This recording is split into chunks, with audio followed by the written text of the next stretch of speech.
नमस्कार दोस्तों, आप सबका बहुत बहुत स्वागत है मेरे YouTube चैनल में।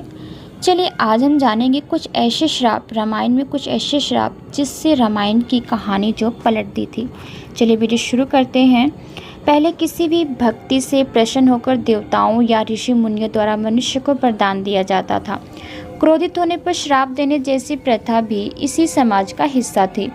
यह सभी तथ्य रोचक जानकारी से भरपूर है, लेकिन क्या आप जानते हैं कि रामायण और महाभारत युग ऐसे दो युग हैं जिनमें विस्तृत मात्रा में वर एवं शाप संबंधित कथाएं मौजूद हैं। तो चलिए जानते हैं रामायण के श्राप से जुड़ी कहानी। महर्षि वाल्मीकि द्वारा लिखी गई रामायण के अनुसार राजा दशरथ जब युवावस्था में थे तो उन्हें शब्द भेदी बाण विद्या का ज्ञान प्राप्त था। यह एक ऐसी विद्या थी जिसकी मदद से बंद आंखों से भी केवल एक आवाज़ सुनने से सही निशाने पर बाण चलाया जा सकता था। इस विद्या का प्रयोग राजा दशरथ द्वारा जंगल में जानवरों के शिकार के लिए किया जाता था। एक दिन वे शिकार के मकसद से ही जंगल में गए। उस दिन भारी वर्षा हो रही थी। वे सरयू नदी के निकट पहुंचे और तभी उन्हें एक हाथी के पानी पीने की आवाज़ सुनाई दी। उन्होंने अपने शब्द भेदी ज्ञान से उस दिशा में तीर छोड़ा, लेकिन अगले ही पल किसी मनुष्य के दर्द से चिल्लाने की आवाज़ सुनाई दी। यह आवाज़ सुनते ही राजा दशरथ उस दिशा में तेजी से दौड़े और वहां जाकर उन्होंने खून से लथपथ एक युवक को नदी के किनारे से दर्द से तड़पते हुए पाया। दरअसल दशरथ द्वारा चलाया गया बाण उस युवक को लगा था जिसका नाम श्रवण था। उसने जैसे ही राजा को देखा तो बोला, तुम एक राजकुमार हो, फिर भी तुमने एक जानवर की तरह मेरा शिकार किया। मैंने ऐसा क्या अपराध किया था? मैं तो केवल अपने नेत्रहीन एवं वृद्ध माता पिता के लिए पानी लेने आया था। उनका मेरे बिना और कोई सहारा नहीं है और तुमने मुझे ही मार दिया।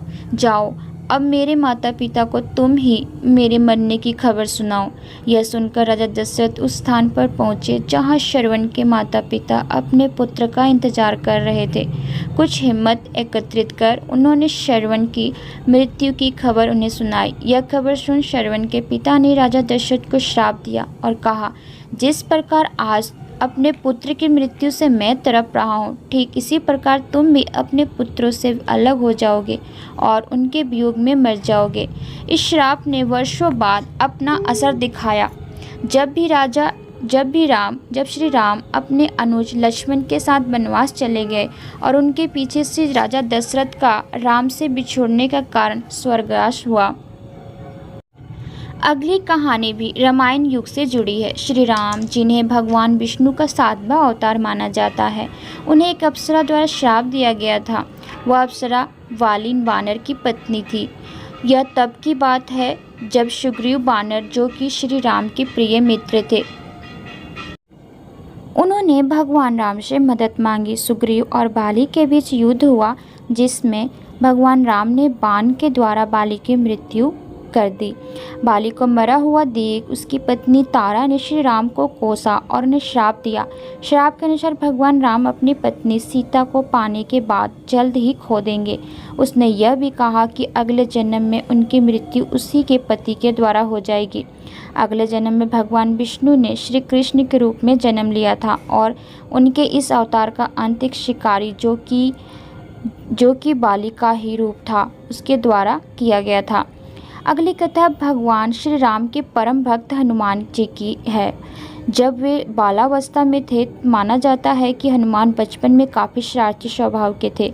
हद से ज़्यादा उछल कूद और नासमझी में तपस्या में लीन साधुओं को परेशान करना उनका शौक़ था, लेकिन यही शौक़ उन्हें काफ़ी महंगा पड़ा। एक दिन उन पर एक साधु का क्रोध उमड़ पड़ा और उन्हें श्राप मिला। श्राप के अनुसार भगवान हनुमान अपनी उड़ सकने की शक्तियों को भूल जाएंगे और यह शक्तियाँ तभी वापस लौटेंगी जब कोई इन शक्तियों की याद दिलाएगा। इसीलिए भगवान हनुमान उड़ना भूल गए थे, लेकिन जब माता सीता को लंका से ढूंढकर लाना था तब जावन द्वारा हनुमान को उनकी दैविक शक्तियों को आभास कराया गया। इन शक्तियों द्वारा भगवान हनुमान का आकार आकाश को छूने लगा और वे उड़कर लंका की ओर रवाना हो गए।